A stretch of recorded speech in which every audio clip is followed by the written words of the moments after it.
Hey everybody, welcome to the channel. Soil here, and today I want to teach you a trading strategy which is called 930. It's a day trading setup based on exponential moving averages for trading pullbacks and riding the trends. If you are interested to learn this awesome day trading strategy, stay tuned and let's get started.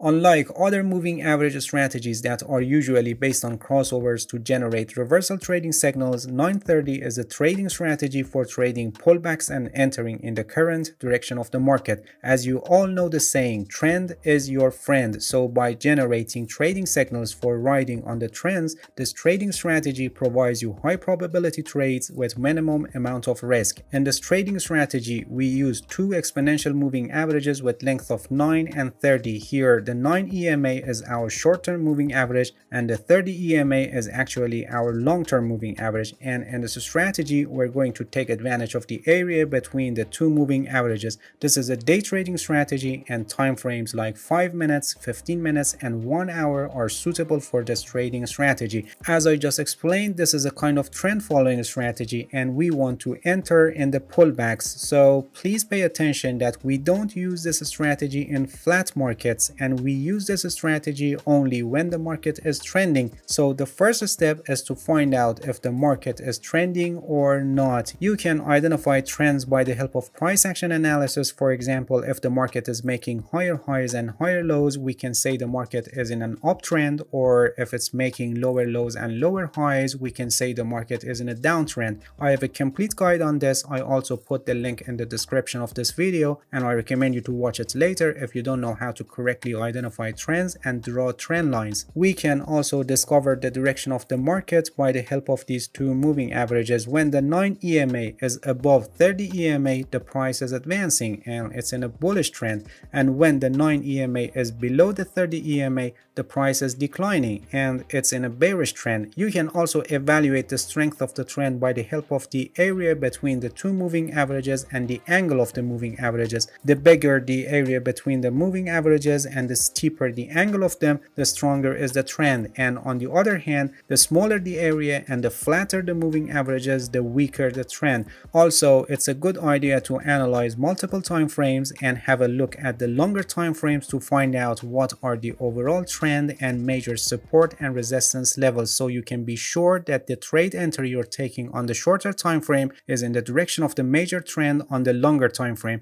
If you're not familiar with multiple time frame analysis, I have a video on this, the link also in the description of this video, and I recommend you to watch it later to learn this valuable technique. Alright, now let's see how we get the trading signals in this strategy. For buy signal, or the signal for opening a long position, first the 9 period EMA must be above the 30 period EMA and the two moving averages must be apart from each other. In other words, you must see a space between them, and then we must wait for a candle that closes below the 9 period EMA, and this is considered our trigger candle. Please pay attention that the trigger candle must remain above the 30 period EMA to make this trading setup valid. When the price closes above the high of our trigger candle, it's a buy signal, or it's a signal for opening a long position. Aggressive traders may choose to enter a trade when the price passes the high of the trigger candle, but a safer entry is here when the price closes above the trigger candle high.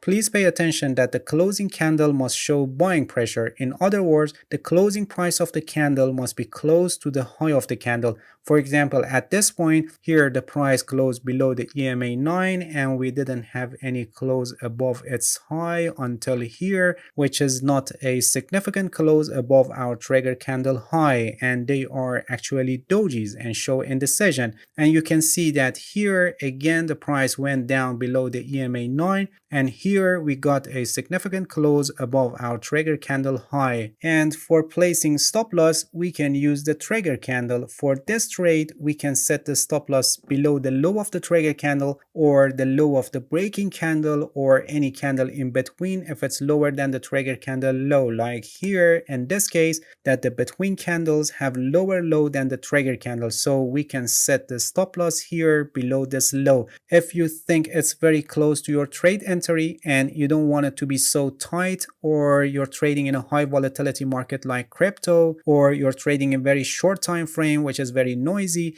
you can give it more room and place it below the 30 period EMA. For the profit target, if you intend to take short-term profit, if the price is moving in a channel, you can take your profit when the price reaches to the upper channel, and if it's not moving in a channel, you can approximately calculate the average of previous swing highs. If it's not applicable in your case, you can analyze the price action and exit your position when you see signs of increased selling pressure. And if you intend to stay longer in your position, in other words, you want to ride on the trend and get the most out of it, you can exit your position when the price closes below the 30 period moving average. One good strategy here is after every pullback, move your stop loss higher below the EMA 30. So by doing this, you lock in your profit.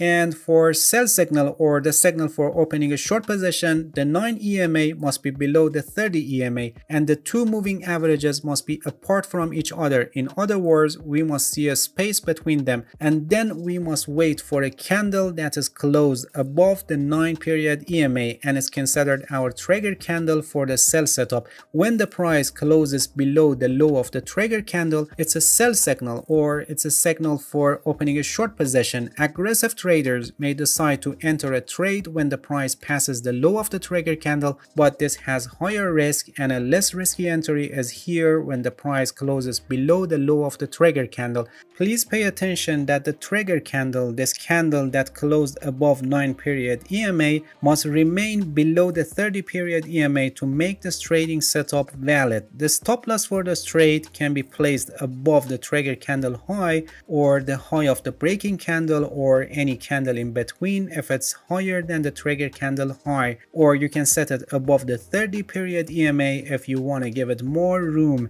And for profit target, similar to long position in our previous example, if you intend to take short-term profit, you can exit when the price reaches to lower channel, and if the price is not moving in a channel, you can calculate the average of previous swing lows and apply it for your profit target, or you can just analyze the price action and exit when you see signs of increased buying pressure. And if you intend to ride on the trend and get the most out of it, you can exit your position when the price closes above the 30 period EMA, moving your stop loss and setting it above 30 EMA after each pullback is a good strategy here to lock in your profit. 930 is an effective and powerful trading strategy that can be used in all financial markets. This is a pullback trading strategy in a trend, so the power and effectiveness of this trading strategy comes from the fact that entering in the direction of the trend provides you a high probability trade with minimum amount of risk. Please pay attention that this trading strategy doesn't provide 100% guaranteed signals for making profit, and is prone to false signals like any other strategy, especially when the market is highly volatile. So you must always prepare yourself when the price goes against you and have the required measures for your risk management strategy to limit your losses for that case. Alright, that's it. Thank you for watching this video. If you have any questions, feel free to ask and leave a comment for me. I'll answer your questions as soon as possible. If you found any value in this video, please like it. Please subscribe to my channel if you haven't already, and hit the bell so you get the notifications of my new videos. See you guys in next video, and good luck with your trading.